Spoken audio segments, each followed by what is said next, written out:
L'entrepôt du bricolage, filiale du groupe Samsey, vous présente Si on parlait.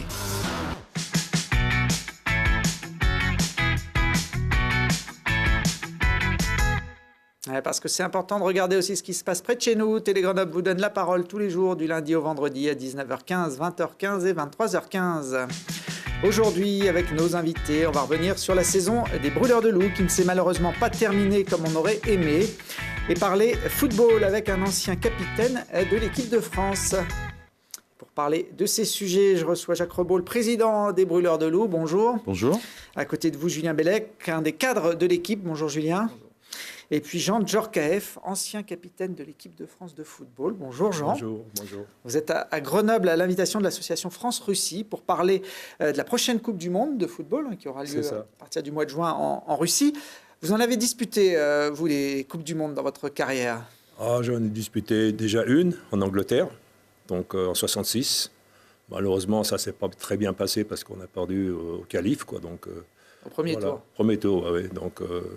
Mais enfin, bon, c'est un beau souvenir parce que ça reste quand même, d'aller en Coupe du Monde, c'est déjà une bonne chose, c'est bien. C'est un très bon souvenir, même si on est perdu d'entrée. Vous étiez capitaine de l'équipe de France dans les années 60. Oui. Ce n'était pas la période la plus simple pour le football français au niveau international. C'est vrai. Oui, parce que c'est mieux, par rapport à maintenant, c'est mieux où les clubs font des coupes européennes. Nous, à l'époque, ça n'existait pas. Les seuls matchs qu'on faisait, c'était lorsqu'on jouait une Coupe du Monde, lorsque on avait un match amical l'année où on pouvait jouer. Mais c'est tout, ça s'arrête là. C'est les contacts entre les équipes européennes ou mondiales. Là, on voit des images d'un match contre la Belgique, un match amical, que vous aviez d'ailleurs remporté 3-0. Vous jouiez en défense. Oui, j'ai joué en défense. J'ai débuté attaquant, mais j'ai joué en défense par la suite. Comme quoi ça m'a réussi, parce que finalement, j'ai été 48 fois international. Et donc, oui, il y a des moments, il faut de la chance, donc j'ai eu de la réussite. Vous étiez défenseur, mais votre fils, lui, est devenu attaquant. Vous êtes le père de Youri, qui fut champion du monde avec les Bleus en 1998. Je crois d'ailleurs qu'il vous bat en nombre de sélections. Oui, largement. C'est parce que, je vous dis bien, nous, à l'époque, on faisait 6 matchs dans l'année. Maintenant, ils en font combien? Ils en font une quinzaine, une vingtaine. Dire au moins le double. Voilà. Alors, je crois que vous avez un autre point commun avec Youri. On le voit sur cette photo, c'est que vous allez tous les deux remporter la Coupe de France. Oui, 2 fois, moi, en 64 avec Lyon et en 69 avec Marseille. Et puis, je crois que Youri l'a remporté. Il a gagné à Monaco, oui. Alors, vous êtes tous les deux originaires de Lyon, mais vous avez tous les deux une histoire aussi particulière avec Grenoble. Oui, parce que moi j'ai été entraîneur les années 80-82, donc à l'époque Grenoble était remonté en Ligue 2. J'en garde un très bon souvenir parce que c'est vrai que en Ligue 2 c'était bien, on a fait de bons résultats, on terminait 5e ou 6e, mais on avait fait de bons résultats. C'était un début pour Grenoble, même si c'est vrai qu'à l'époque c'était plus rugby qu'au football, mais il y avait quand même pas mal de clubs amateurs dans le coin. Il y avait déjà la rivalité entre les deux sports. Oui, rivalité, c'est un bien grand mot, mais c'est vrai qu'à l'époque, je me souviens que quand je suis arrivé, on n'avait pas de terrain d'entraînement. Et on s'est entraîné toute l'année sur un terrain de rugby. On enlevait bien sûr les cages quand il fallait. Donc, c'était pratiquement à l'entrée de Grenoble. Je me souviens plus du nom, mais c'est... Oui, les IA, c'était ça. Donc, voilà. Oui, mais ça nous a permis quand même de faire de bons parcours et je crois j'avais de très bons joueurs aussi. Donc voilà, c'est tout. C'était le début pour Grenoble dans le foot. Les matchs joués au vieux stade Berthy qui était à l'emplacement du stade des Alpes en bordure du parc Mistral. C'est vous qui avez conseillé à votre fils Youri de venir à Grenoble quelques années après votre passage? Du fait que j'avais été entraîneur ici, donc je connaissais bien sûr Roger Garcin. Puis je pense qu'il y avait des entraîneurs quand même de qualité. Et j'ai dit à Youri, il faut que je t'amène là-bas. Puis comme je connaissais bien les gens, ils ont dit avec plaisir. Donc c'est comme ça que Youri est venu à Grenoble. C'est là où il a explosé. Oui, en disant que il a bien débuté, parce que c'est vrai que le fait qu'il ait joué, il avait fait le centre de formation déjà. C'est l'avantage, déjà, vous savez, par rapport à notre époque à nous, il y avait des centres de formation. Qui dit centre de formation veut dire que meilleur entraînement, meilleure qualité d'entraînement, et s'entraîner tous les jours, c'était quand même différent de maintenant, d'avant, c'est mieux. Alors ce qui fait que Youri, c'est vrai qu'il a bien réussi, il a su démontrer. C'est pas évident quand même, parce que quand on passe après le père, vous savez, les gens font des comparaisons. Donc, c'est pas évident, puisque maintenant, j'ai mon petit-fils qui est à Nantes. Donc, vous voyez, c'est encore plus difficile pour lui, parce que non seulement il a le grand-père, voilà, et il y a le père aussi. Donc, voilà. Yuri, je crois qu'il a joué 82 matchs avec Grenoble. Il a même été capitaine à la fin de son parcours grenoblois. Il a marqué une vingtaine de buts. Et il est revenu jouer dans l'agglomération grenobloise il y a quelques années. Voilà, ce sont les images de Lucille Dailly. C'est sur le stade de Giers. Alors, ce n'était pas un vrai match officiel, c'était le jubilé d'un ancien grenoblois, Clément Garcia. Ouais. Et vous avez gardé l'un et l'autre des attaches, des amis sur Grenoble? Oui, bien sûr. La preuve, c'est que j'ai un copain là, donc, qui a joué donc, à l'époque où donc, j'étais entraîneur, qui est venu me voir. Donc, non, je connais bien Roger Garcin. Il est là, Roger Garcin, voilà, c'est lui qu'on vient de voir au milieu. Donc c'est quelqu'un que j'aime beaucoup, j'adore. Donc, c'est avec plaisir que je le revois, quoi, tout simplement. Roger Garcin, qui est un peu la mémoire du foot grenoblois. Vous suivez donc un petit peu l'évolution aussi du GF38 actuel. Oui, actuellement, ça revient bien. Ça revient pas mal. Ils sont bien placés. Il faut souhaiter qu'ils puissent remonter. Ne serait-ce que déjà en Ligue 2, ce serait une bonne chose. Alors vous le disiez, il y a une troisième génération de joueurs KF qui se profile, il s'appelle Owen.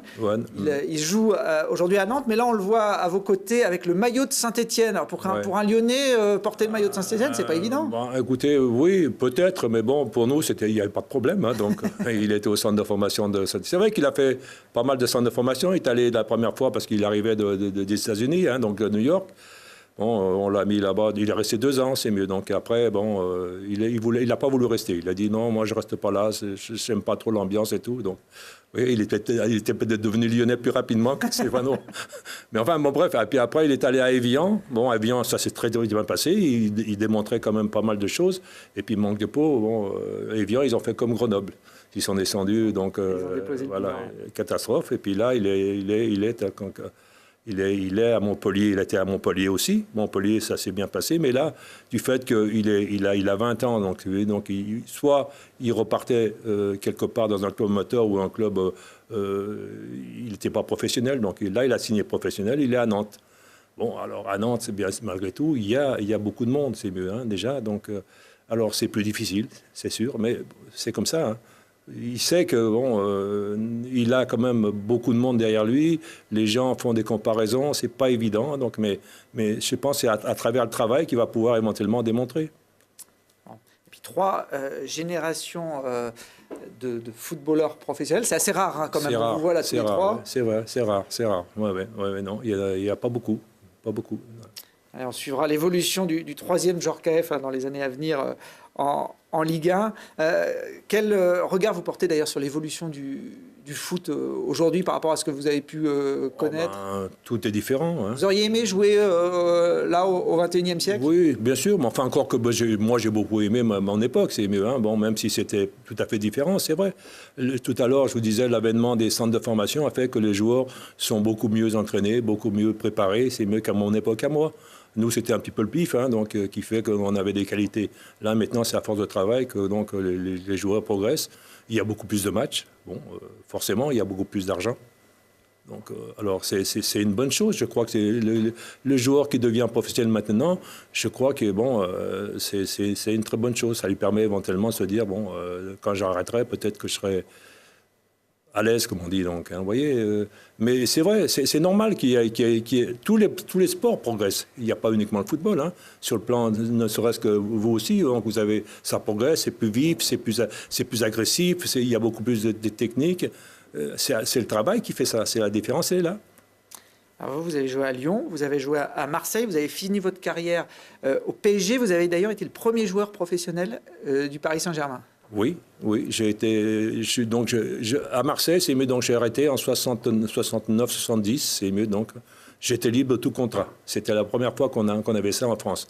Avant, on appartenait au club jusqu'à 35 ans, c'est mieux. Là, il y a eu donc le fait que je sois donc libre à 30 ans, puisque j'avais 30 ans, donc j'ai pu négocier mon contrat comme je voulais, c'est mieux. Donc. Et puis comme il y avait l'ouverture avec Paris Saint-Germain, parce que c'était la création du Paris Saint-Germain en 70, j'ai préféré aller là-bas, tout en sachant qu'à un moment ou à un autre, du fait que je n'étais pas en Ligue 1, donc je ne pouvais pas peut-être jouer en équipe de France.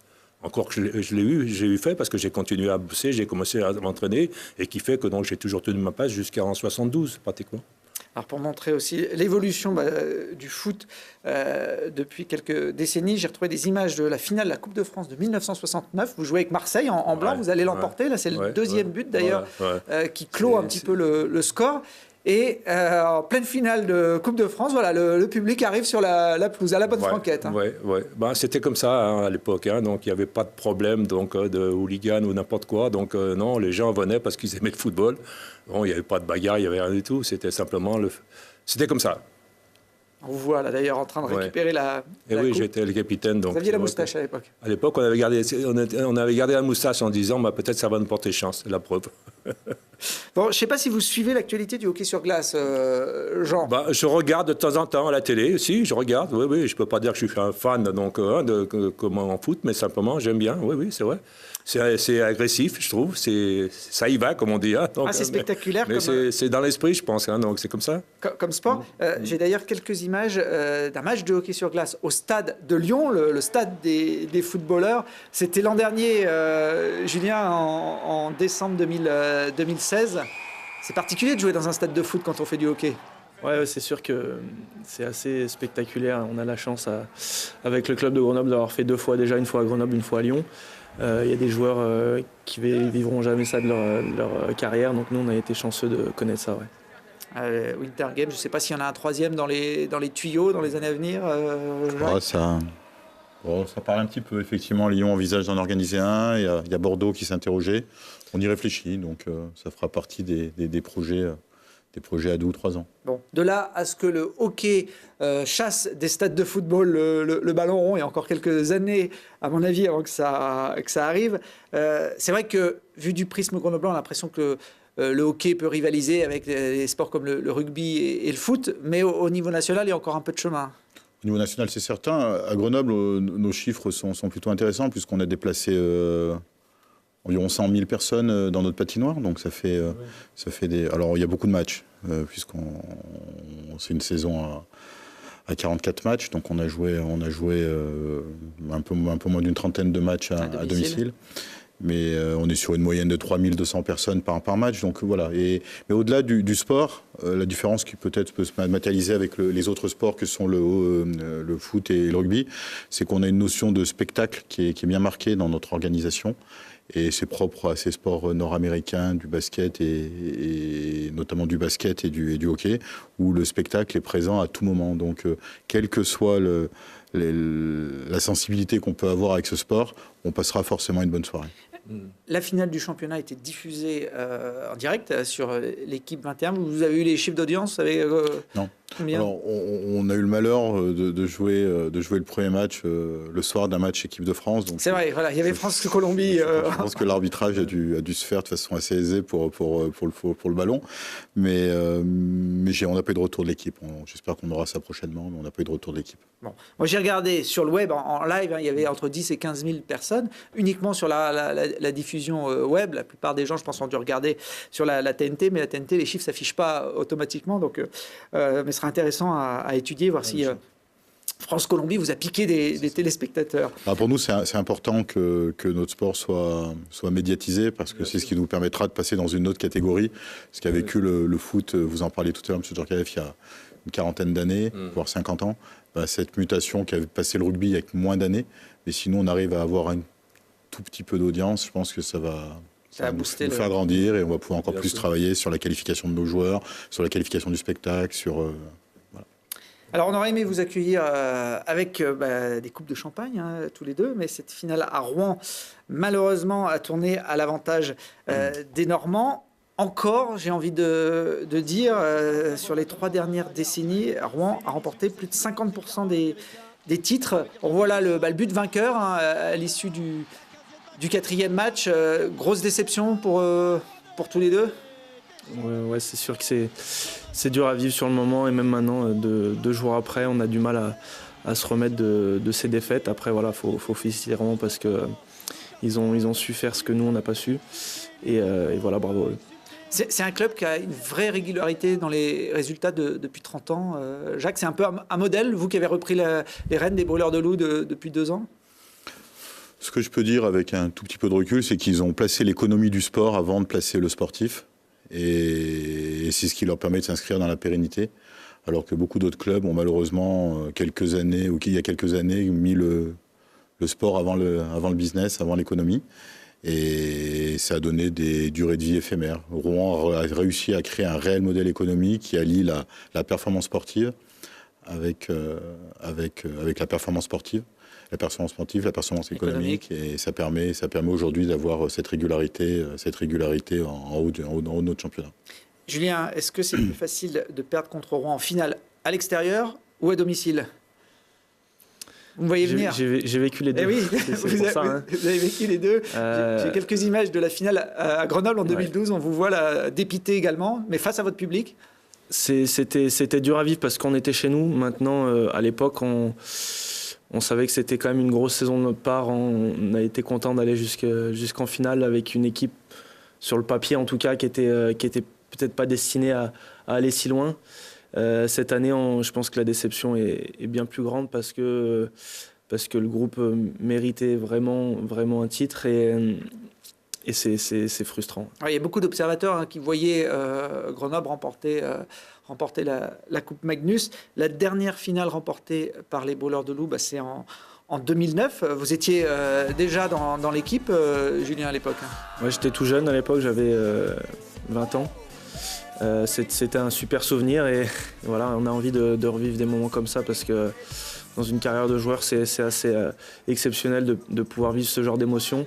Et voilà, on aurait aimé vraiment cette année de ramener cette coupe à Grenoble parce que voilà, ça fait un moment qu'elle n'a pas été ici. Et puis depuis le renouveau du club, depuis 2 ans, je pense qu'énormément de choses ont été faites pour ça. Et on est vraiment déçus parce que vraiment, on méritait tous le titre. J'ai retrouvé une petite image de 2009. On avait accueilli toute l'équipe championne de France dans les studios de Télé Grenoble. Ce n'était pas les mêmes à l'époque, mais je crois que vous êtes là, Julien, en rouge. C'est facile de vous reconnaître.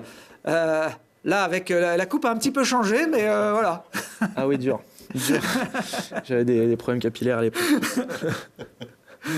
Bon, voilà pour le petit clin d'œil. Jacques, il n'y a pas grand-chose à reprocher à l'équipe. Les Brûleurs de Loup, ils ont fait une saison presque parfaite. Vous avez été en tête du championnat, meilleure attaque, meilleure défense. Enfin, tous les voyants étaient au vert avant cet ultime play-off. C'est ce qui fait la beauté de ce sport, c'est que tant que c'est pas gagné, c'est pas gagné. Et effectivement, on avait mis tous les ingrédients pour aller au bout. Il nous a manqué... Soit il y a eu quelques minutes de trop à chacun des matchs, soit il nous a manqué quelques-unes à d'autres matchs pour qu'on puisse gagner. Effectivement, on perd 3 fois prolongation sur cette série. On sait que les prolongations, c'est souvent un coup de dé. Et c'est ce qui s'est passé. Rouen a été meilleur. Vous les aviez pourtant battus 3 fois dans les 4 matchs de la phase régulière. On voit quelques images d'ailleurs des confrontations au cours de la saison. Donc c'était une équipe finalement qui vous réussissait plutôt bien, Julien? Ouais, avec la saison qu'on a fait, c'est vrai qu'on a gagné la plupart de nos matchs et il n'y a pas eu énormément d'équipes qui ont pu nous résister. Maintenant, voilà, ça fait partie du hockey. Il y a une partie championnat, une partie play-off et c'est deux choses bien différentes. C'est pas un peu frustrant cette formule de hockey sur glace? On parlait de football tout à l'heure. À la fin du championnat de football, l'équipe qui est en tête, qui a été la plus performante tout au long de la saison, elle est championne de France. En hockey, c'est pas le cas. Pourtant, si on prend les 4 dernières saisons, Grenoble a été 3 fois sur 4 l'équipe la plus performante de la saison. Donc, on aurait mérité, entre guillemets, d'avoir le titre. Au final, le palmarès, de ce côté-là, il est vierge. Alors, quand on le vit en tant que joueur, on se dit c'est rageant ou comment vous le percevez? Parce qu'au hockey, on est élevé de cette manière. On est élevé qu'il y a une partie championnat, phase régulière, et une partie play-off. Et on vit toute la saison justement pour préparer ces play-offs. Et les hockeyeurs en soi attendent qu'une chose, c'est d'être fin février pour commencer les matchs qui comptent vraiment, comme on dit. Et voilà, ça fait partie de la culture américaine. C'est comme ça là-bas. Même en France, au rugby, par exemple, ça se passe comme ça. Et voilà, nous, on pense pas différemment, qu'on pense pas comme au football en se disant on a fini premier, on aurait dû être champion. Non, c'est pas du tout le cas. On sait que on a fini premier en phase régulière, on a fait une bonne saison sur l'ensemble des 6-7 mois tous ensemble. Mais voilà, ce qui compte vraiment, c'est les matchs de play-off. Et voilà, cette année, ça ne nous a pas souri. Là, on voit la demi-finale face à Bordeaux. Mais pour le gestionnaire de club, c'est aussi très aléatoire de tout jouer sur quelques jours pratiquement. Et c'est ce qui fait, je pense, on parlait tout à l'heure de sport-spectacle, et ça conforte cette idée de sport-spectacle. Ça veut dire que, alors sans faire offense au foot, hein, lorsqu'on voit le PSG cette année, on va voir jouer le PSG, mais on n'a plus tellement de doutes sur la finalité du championnat. C'est pas faux. Nous, lorsqu'on voit, on vient voir le premier tour des playoffs, on a joué contre le 8e, hein, premier tour contre Mulhouse. Et sur ce 8e, on a gagné dans la douleur parce que Mulhouse a su se mobiliser autour de ces matchs importants et nous causer des difficultés malgré notre première place.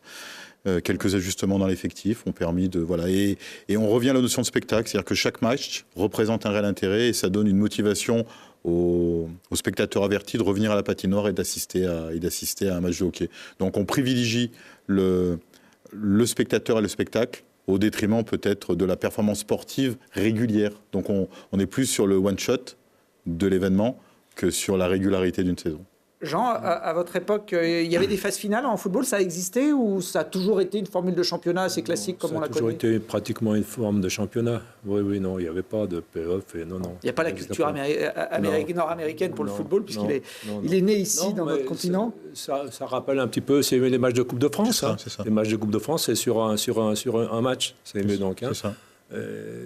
C'est ce qui fait la force de la Coupe de France, à savoir tout peut arriver. Tout peut arriver. Tout à l'heure, vous parliez des clubs, petit club 8e, donc qui a failli gagner. C'est la Coupe de France, c'est ça. Hein, sur un match, tout est possible. Pendant 13 ans, j'étais président de la commission de la Coupe de France. J'ai vu des matchs. Il y a de pas loin à Chambéry qui avait gagné 3 fois de suite un club de Ligue 1 quand même. Oui, c'est vrai. Donc, Chambéry ils avaient fini au Stade des Alpes. Ils ont perdu contre Grenoble. Au Stade des Alpes. Alors, vous voyez, c'est un charme aussi de savoir. Donc, sur un match, tout est possible. Bon, là, en l'occurrence, c'est pas un coup du sort, puisque pour remporter une finale en hockey sur glace, il faut battre 4 fois son adversaire. Rouen vous a battu 4 fois consécutivement, les 2 matchs à Grenoble et les 2 matchs ensuite en Normandie. Il y a eu quelques polémiques, et notamment un but refusé sur le 3e match pour Grenoble, qui aurait peut-être pu changer les choses. Jacques, on vous a entendu monter un peu au créneau contre l'arbitrage sur ces phases finales ? Oui. En fait, c'est une frustration forte qu'on peut avoir lorsqu'on a un sentiment d'injustice, qui était le cas, mais il n'y a pas eu que celle-ci. On a eu contre Mulhouse, on a eu contre Bordeaux. Alors après, quand ça tourne un coup à droite, un coup à gauche, on se dit, voilà, l'arbitre fait partie du jeu. Lorsqu'on a le sentiment que ça tourne toujours dans le mauvais sens, eh bien, c'est compliqué. Mais après, je pense pas qu'il y ait une volonté de nuire à Grenoble. Hein. C'est pas ce que je dis. Ce que je dis, c'est que c'est dommage que ça ait tourné trop souvent dans le mauvais sens sur ces phases finales. Voilà, la frustration, mais c'est comme ça, ça fait partie du jeu et on va l'accepter, on va apprendre à l'accepter. Je suis tout nouveau dans cette fonction, donc il faut que je m'aguerrisse et ça fait partie de ça. Mais je ne suis pas sûr qu'un jour j'arrive à me faire à l'injustice. Bon. Vous êtes arrivé à la tête du club il y a 2 ans. Comment ça se passe au-delà du sportif? Vous avez réussi à remettre, il y avait des problèmes financiers au moment de votre arrivée. Le club est redevenu, entre guillemets, sain? On a travaillé avec toute l'équipe administrative sur la refonte du modèle économique. Et aujourd'hui, je pense que le club est sain. On a fait une diminution de capital, ce qui nous a permis de recapitaliser nos fonds propres. Enfin, jargon, c'est-à-dire d'avoir une économie et un bilan qui est un peu plus d'allure, qu'on puisse le présenter de façon très fière à la fédération. Donc je pense qu'effectivement, le club est sorti de la situation difficile dans laquelle il était. Mais il y avait un gros travail qui avait été fait avant de structuration, d'organisation. Donc il a fallu faire quelques ajustements pour lui redonner cette pérennité. Et je pense qu'aujourd'hui, on a mangé notre pain noir et de belles années arrivent. Donc effectivement, cette année, c'est la première année des belles années, puisqu'on avait un bel effectif. L'année prochaine, on sera encore plus fort, et avec un effectif qui restera de qualité pour pouvoir être en finale l'année prochaine avec Rouen. Mais j'avais envie de dire finir à Grenoble, mais il faudrait qu'on soit second, donc on finira peut-être à Rouen s'il faut finir à Rouen, mais on finira en tout cas je l'espère. Et ce groupe le mérite, et ce club le mérite surtout, parce que ça fait trop longtemps qu'ils n'ont pas soulevé la coupe. Julien, est-ce que vous serez encore avec les Brûleurs de Loup la saison prochaine? Pour l'instant. Il y a le président qui répond presque à votre place. Non, mais pour l'instant, sincèrement, je ne pense pas encore à la saison prochaine. On doit digérer cette déception très forte, parce que voilà, comme je te l'ai dit, on a bossé toute une année et on voulait vraiment remporter ce titre pour le club. Voilà, après, moi, tant que je jouerai au hockey, j'aime ce club et j'ai envie, tant que je peux, de rendre service du mieux que je peux. Et donc voilà, après l'année prochaine, on verra, on va discuter tout ça, mais il n'y a pas de raison. Bon, vous n'avez jamais connu un autre club que Grenoble, hein. Vous avez fait toute votre carrière. Ça fait combien de saisons au Brûleurs de Loup? C'était la 11e cette année. La 11e. Jean, dans le foot, c'est impossible aujourd'hui. Un joueur qui ferait toute sa carrière dans le même club, ça se voit pratiquement plus. Plus du tout. Déjà à votre époque, hein, ça bougeait pas mal. Vous avez fait plusieurs clubs. Oui. Mais bon, maintenant, c'est sûr que bon, avec les contrats, et c'est 2 ans, 3 ans maximum, quoi.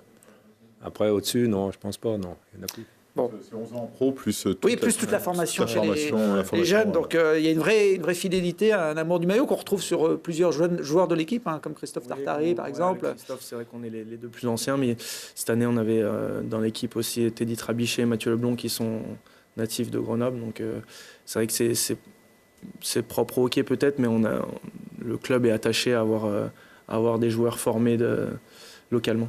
Vous allez faire quoi maintenant? C'est les vacances forcément? Un petit peu de vacances, de repos, parce que voilà, c'est vrai que la période des playoffs est traumatisante pour le physique, mais aussi pour le mental. On va un peu évacuer tout ça, profiter de la famille, et puis d'ici 2-3 semaines, se remettre au boulot pour préparer la saison prochaine.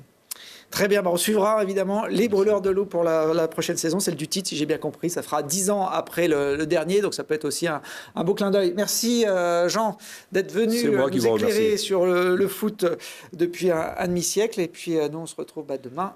Oui. Juste pour l'équipe nationale, on organise 2 petits matchs d'équipe de France, même 2 grands matchs d'équipe de France, effectivement. Contre le Danemark, vendredi 6 et samedi 7 avril. On en parlera dans Si on parlait la semaine prochaine, parce qu'on devrait avoir Pierre Pousse et l'entraîneur de l'équipe de France à votre place mercredi prochain. Voilà, on aura l'occasion d'en reparler. Comme il n'y a pas de Grenoblois dans ces matchs, ils sont tous au repos. Voilà, ils se remettent tranquillement. Merci en tout cas à tous les 4, tous les 3. Et moi, je me remercie aussi. On se retrouve demain.